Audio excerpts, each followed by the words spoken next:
10h10, estamos de volta com o CBN Campinas, que agora abre espaço para a professora doutora Eliane Navarro Rosandiski, do Observatório da PUC Campinas, que vai nos ajudar aqui a esclarecer e a falar um pouco sobre a reforma administrativa que vem sendo proposta pelo governo federal. Bom dia, professora. Obrigada por atender a CBN. Bom dia, ouvintes da CBN, eu que agradeço o convite. Ontem a gente viu aí pelo noticiário, acompanhamos também aqui em Campinas algumas manifestações que aconteceram pelo país, e uma das pautas dessas manifestações era a PEC 32, que fala sobre a reforma administrativa que está sendo proposta, né? Segundo o governo, essa reforma, ela tem o objetivo de transformar a administração pública, trazer mais índices de produtividade, oferecer mais serviços com maior qualidade e diminuir, né, o custo desses serviços públicos. A senhora acredita que esse é o caminho? A reforma administrativa também é um assunto já antigo, que vem sendo discutido há muito tempo. A senhora acredita que essas propostas que estão sendo feitas nesse momento é o caminho realmente para modernizar o serviço público? Olha, eu acho que esse é um tema muito sensível, por quê? Porque nós temos a questão da reforma administrativa passa pela eficiência dos serviços, evidentemente, que eu acho que é algo que a população deseja, né? Então existe uma vontade aí de que a qualidade dos serviços melhore, e muitas vezes a gente associa essa não qualidade dos serviços a um conjunto de trabalhadores, a uma massa de trabalhadores que são desestimulados, que não trabalham de maneira eficiente, e por conta da estabilidade estariam fazendo corpo mole na hora de oferecer o serviço. Eu acho que isso não é verdade, né? Eu não trabalharia com a melhoria da eficiência do setor público pensando desta maneira. Por quê? Porque é um problema muito mais, se a gente for pensar esse serviço, ou a qualidade do serviço, tem muito mais a ver com um processo de gestão que você pode fazer desses funcionários do que necessariamente uma reforma que traga mais instabilidade para esses funcionários. Não sei se você quer perguntar alguma coisa. Doutora, professora Eliane Rosandiski, Flávio Paradela, muito bom dia para atender a CBN em Campinas mais uma vez. No termo dessa reforma administrativa, tanto questionamento, a gente entra nesse ponto aí de que as coisas não funcionam no serviço público e se tem a pecha para o servidor público. Mas de qualquer maneira, vamos discutir a situação da reforma como um todo, a necessidade dela.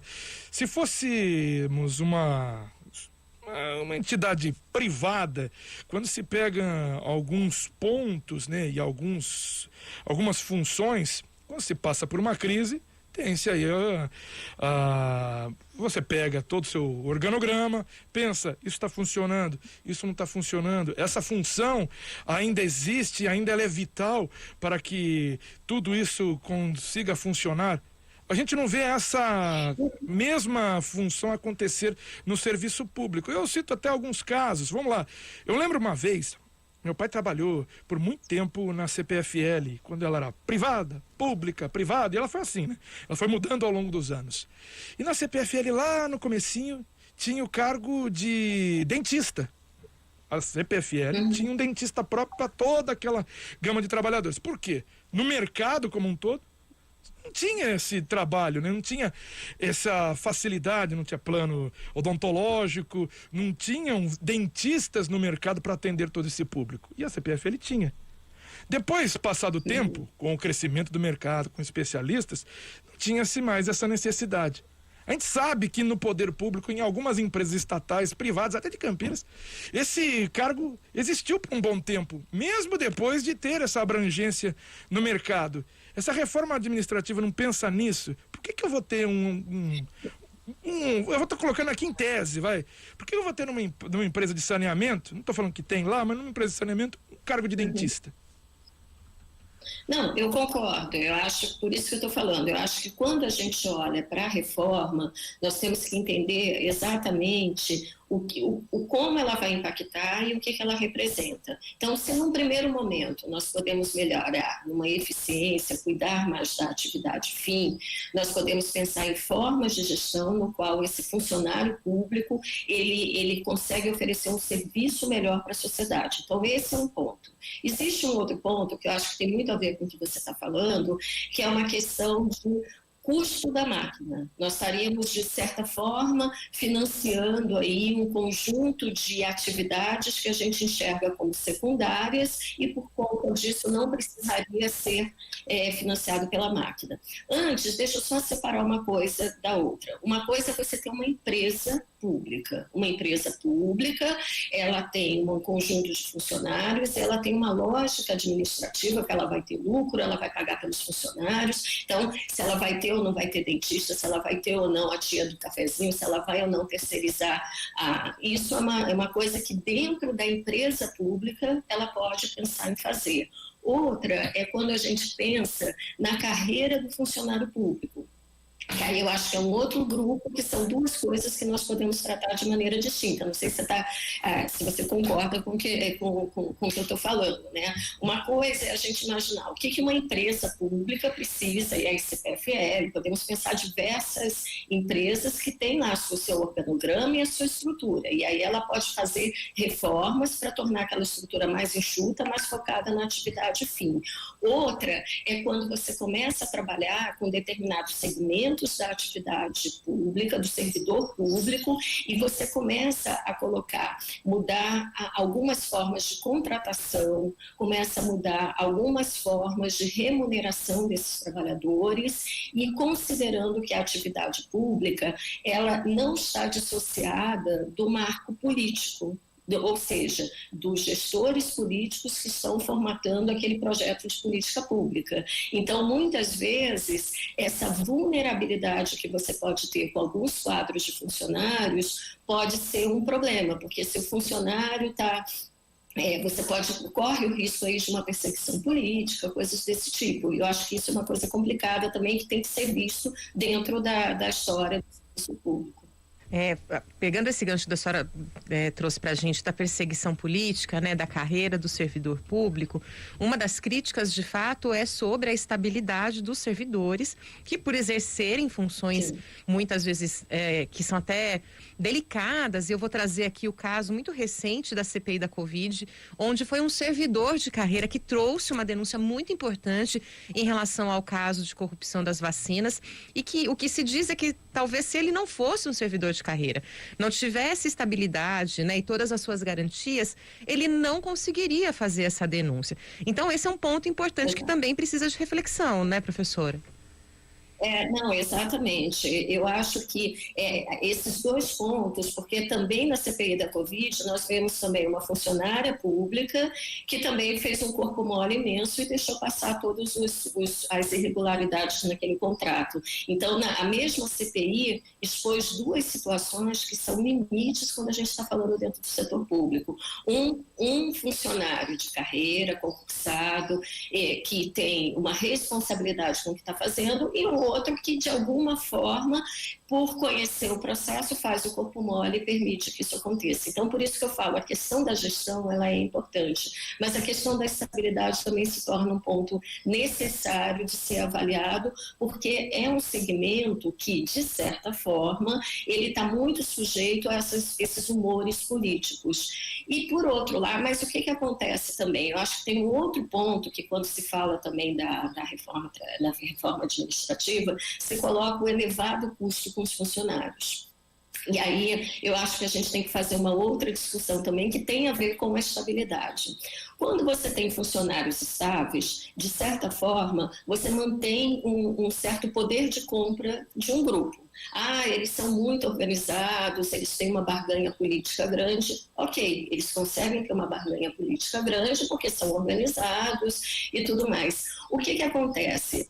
A iniciativa privada, ao longo desses anos, ela tem uma possibilidade muito maior de fazer rotatividade de trabalho. Então, o que acontece? Você tem um descolamento entre o salário pago no setor público versus salários pagos no setor privado.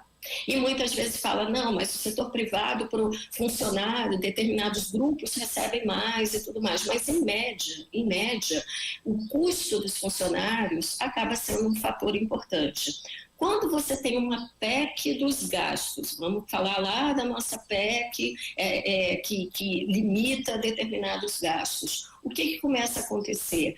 Existe um custeio aí dessa máquina que começa a colocar em risco o orçamento, não em risco, mas começa a dificultar porque esses funcionários acabam sendo caros. E aí o que se propõe? Vamos então mudar a forma de contratação, impedir novas contratações, né, que de certa forma os concursos estão sendo segurados um pouco, e isso coloca aí um desafio maior. Ok, vamos impedir. Então, como é que a gente resolve o problema dos serviços que têm que ser feitos? Vamos partir para uma tentativa de terceirizar, fazer outros tipos de contrato, trazer mais eficiência? Ou será que nós estamos reduzindo o custeio da mão de obra desses servidores, né, com esses servidores, e prejudicando mais ainda a qualidade dos serviços, desacreditando ainda mais o setor público? Então, eu acho que tem desafios importantes que devem ser enfrentados quando a gente está pensando nessa reforma administrativa.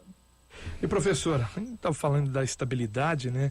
A proposta inicial, isso vai ser tudo discutido no Congresso, o que é importante, né? Porque é importante vem do Executivo e se discute no Congresso. Porque até o momento, né? A gente fala aqui da estabilidade ficar restrita a carreiras típicas do Estado. Mas até o momento a gente não tem aqui a descrição do que são carreiras típicas do Estado. E por isso muito importante ter essa discussão no Congresso Nacional, para que isso seja colocado, descrito, não vem de cima para baixo, e aí sim a gente consegue definir o que é realmente uma carreira típica do Estado. E outras carreiras, né, que hoje são contratadas, que podem, até a gente citou aqui, vamos colocar essa que eu gostei, fala de dentista.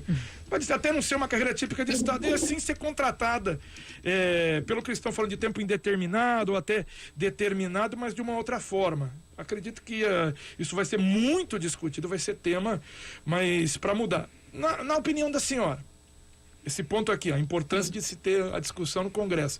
E outra, de qualquer maneira, é preciso ter uma reforma administrativa ou não?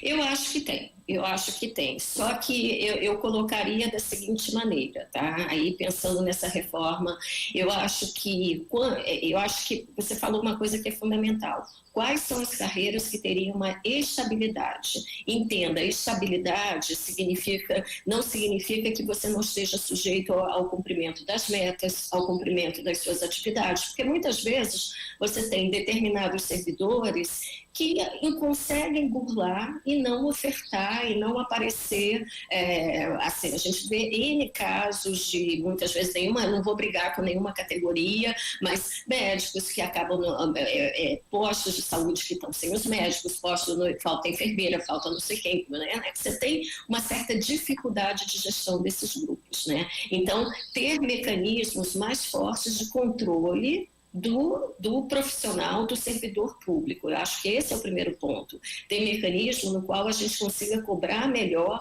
a atividade que está sendo desempenhada. Porém, entender também que aquele servidor público, ele passou por um concurso, ele tem um conhecimento sobre a máquina que é muito importante. Essa rotatividade de profissionais envolvidos nessa máquina pode trazer uma piora na qualidade do serviço.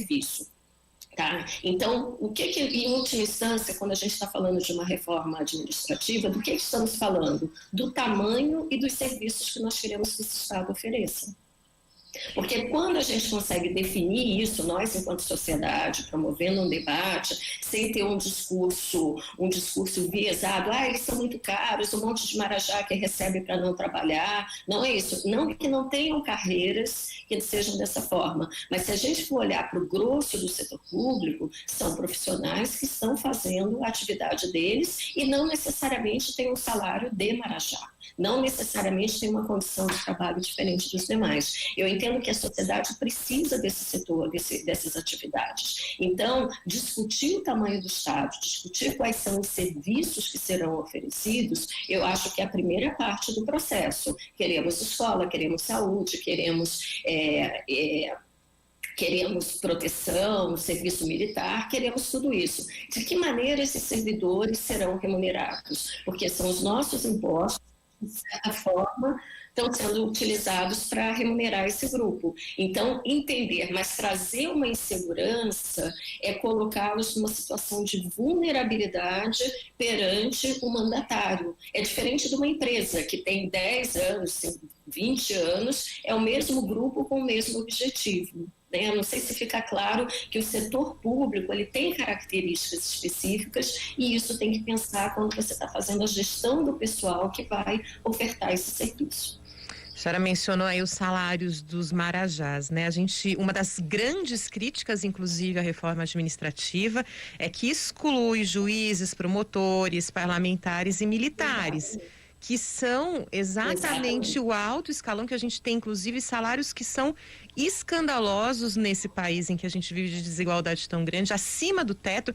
Alguns chegam inclusive a R$100 mil por mês, que são funcionários públicos. Exatamente. E essas categorias estão fora, né? A gente tem que deixar claro que a maioria dos servidores públicos trabalham bem, fazem suas funções e não ganham tanto assim.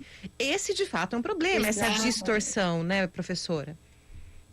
Exatamente, é nesse ponto exatamente que eu toco, porque quando você vai falar de uma enfermeira, quando você está falando de um técnico de saúde, quando você está falando de um professor, veja a discussão que tem com relação aos professores, o salário base, assim, como que os estados tentam minimamente fazer um piso salarial aí para conseguir minimamente ter os professores disponíveis, né, dispostos a trabalhar em condições às vezes muito precárias em determinadas escolas na periferia.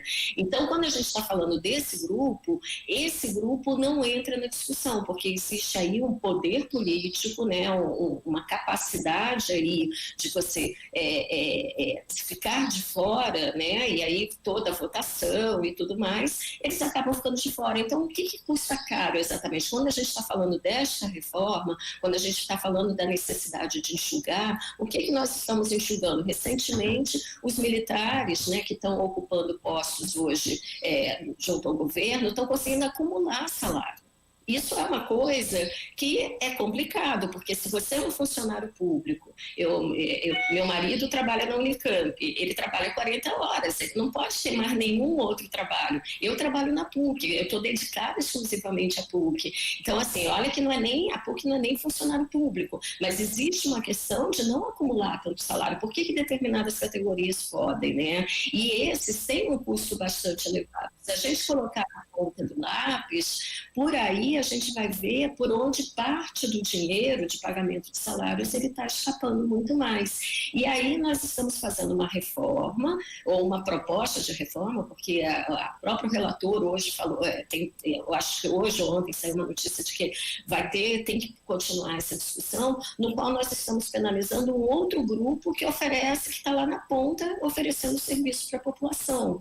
E aí o meu medo, aí eu volto para a questão inicial. Ok, vamos então parar de contratar e você coloca um monte de funcionários intermediários, ou você vai começar a contratar um monte de empresa terceirizado, que é o terceiro setor, e aí como que é feito esse controle? Mas principalmente, não deu certo, então a gente troca essa empresa e coloca outra, mas nesse meio do caminho, né, como é que você gerencia a qualidade do serviço? Então, esses contratos temporários, esses contratos intermitentes, eles acabam gerando um menor compromisso desse grupo para com a coisa pública. E aí a gente tem que tomar cuidado, porque estamos tomando decisões importantes nesse momento.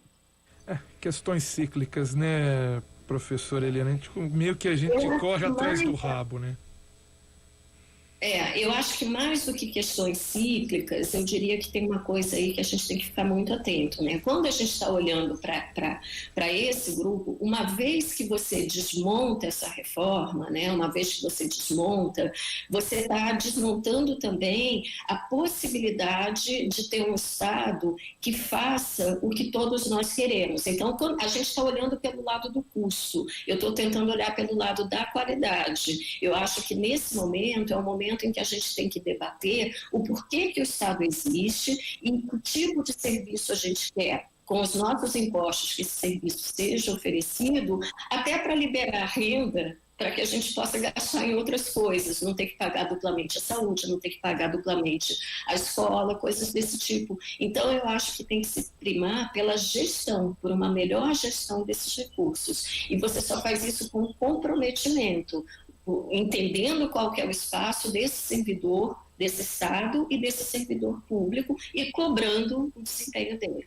Porque eu acho que não adianta nada, vamos dar estabilidade, vamos oferecer tudo e não cobrar. E aí a coisa vai funcionar de maneira precária e gerando um descontentamento para os usuários desses serviços, que no final das contas somos nós. Né? Só aquela opinião para finalizar, viu, doutora Rosandis, que é porque a gente vê que todas as reformas, a gente sempre volta naquela parte, aqui ganha mais e não é mexida. A gente citou aqui militar, promotor, juízes, parlamentares que tem aí, seja na reforma da Previdência, reforma tributária, não se mexe com quem ganha mais, mesmo em que tem essa estabilidade, consegue ter essa estabilidade e tá vencendo, e agora na reforma administrativa. A gente mexe no termo absoluto ali, aqueles tantos trabalhadores do serviço público ou mesmo no serviço geral, mas quem está ganhando mais e aumentando esse bojo, e depois na reforma tributária a gente não consegue diminuir o que a gente vai gastar, né? Que a gente começou a semana falando disso. Aí a gente fica correndo atrás do rabo, é isso que eu queria.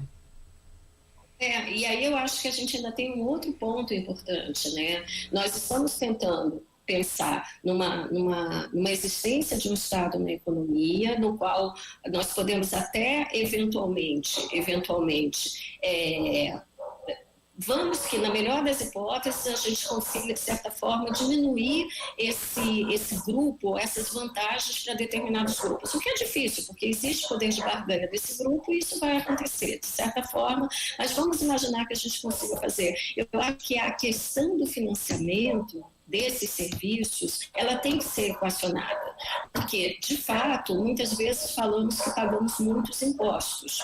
Concordo que pequenas empresas e trabalhadores que são descontados na fonte pagam uma quantidade enorme de impostos, mas existe um conjunto de isenções que também estão sendo colocadas, que determinados grupos, determinados padrões de renda, né, determinadas formas de remuneração, acabam também não sendo cobradas. Então, nós temos um problema de onde vem os recursos para financiar esses gastos. E quando a questão tributária também não consegue ser resolvida, e nós estamos acompanhando também as enormes discussões aí numa reforma tributária, de fato, a gente acaba fazendo uma economia que é ruim. Por quê? Porque a gente reduz o gasto, ao invés de tentar melhorar a qualidade da receita. O que é melhorar? Seriam impostos progressivos, seriam impostos de grandes fortunas, para financiar um Estado mais eficiente. Então, na verdade, a gente vai buscando cada vez mais vai fazendo remendos, sabe? Vai colocando um durex ali, um durepox aqui, vai tentando resolver a situação sem fazer um enfrentamento do problema. Aquilo que a gente estava falando, propor ausência de estabilidade, propor contratos por tempo determinado, isso não é trazer agilidade, isso é trazer uma economia de custo. Eu imagino que as prefeituras estão com a corda no pescoço, porque elas precisam fazer essas economias de custo, mas, na verdade, o que a gente tem que repensar? Qual é o serviço que nós queremos para a sociedade, ofertar para a sociedade, e vamos buscar adequadamente uma forma de financiamento. Esse seria um mundo perfeito, né? Como a gente não consegue, porque as disputas políticas são muito grandes, a gente fica, a remenda dali, ajeita daqui. O problema é que uma PEC, tal como está querendo ser feita, ela pode colocar em risco o que virá pela frente. Nesse momento, quem está no setor público vai continuar do jeito que está. Nós não vamos fazer uma economia a partir de amanhã, porque a PEC foi aprovada. Mas o futuro do que vai ser oferecido é o que tem que ser pensado, discutido. Por isso eu acho muito interessante, muito bom que nesse momento a CBN esteja abrindo esse espaço para se fazer essa discussão. Professora Eliane Rosandis, queria agradecer a participação da senhora aqui no CBN Campinas, gentileza aqui de atender mais uma vez a CBN. Eu que agradeço, é sempre bom participar e trazer o contraditório é sempre bom aqui, né? Eu sei que muitas vezes a gente olha mais por um determinado ângulo, que é o ângulo que a maioria das pessoas estão trazendo, mas eu acho que trazer uma ponta do debate, assim, falar, não, mas será que é assim? Será que a gente não poderia olhar de uma outra forma? É sempre saudável, e pensar que a cada 4 anos, quem está sendo eleito para resolver problemas da sociedade, né, da população. E se ele não tiver uma equipe, né, se ele não tiver funcionários, se ele não tiver recursos para fazer isso, dificilmente a gente vai conseguir dar conta, em especial de quem não pode pagar esses serviços, né? Então a gente tem que primar por isso daí, ok? Muito obrigado, professora. Eu que agradeço, um grande abraço, um ótimo dia para todos.